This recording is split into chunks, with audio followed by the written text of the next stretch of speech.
Street Fighter. No, the first one. Yeah. At this point, you probably heard of the story of the original Street Fighter. We all know how bad it is. When it comes to the home ports, you probably know the stories of Fighting Street, which launched with the PC Engine CD-ROM, or the numerous horrendous tier text computer ports, but shockingly, the game was never officially ported to the most popular system of the time. But believe it or not, it was planned to be. The first evidence that the game was going to make it to the NES was in a 1988 Capcom sales brochure saying so. The second was nearly 30 years later when our only screenshot of it appeared in the Street Fighter 30th Anniversary Collection's museum. Video game historian Frank Schifaldi, who worked on the museum section, shared some info on how it was uncovered in a tweet, saying that the screenshot was buried in a Capcom marketing archive, so it's unlikely he actually got to play the game.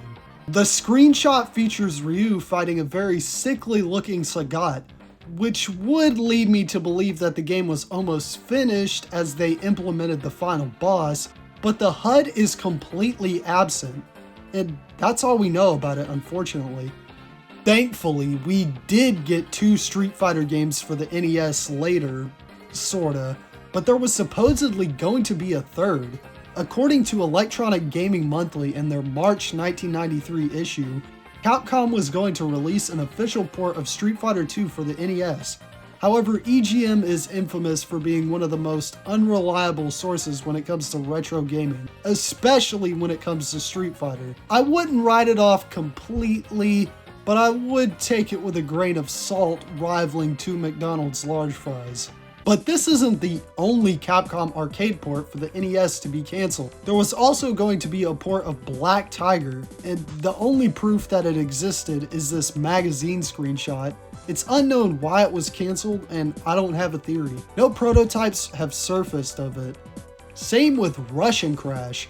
Now, I'm going to very briefly talk about 2 cancelled Capcom NES arcade ports that you can actually play now.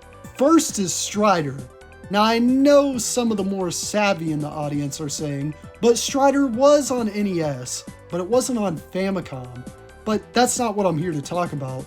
The backstory behind Strider is a little much for the scope of this video, but basically, what you need to know is that the NES Strider is a completely different game from the arcade Strider Hiryu.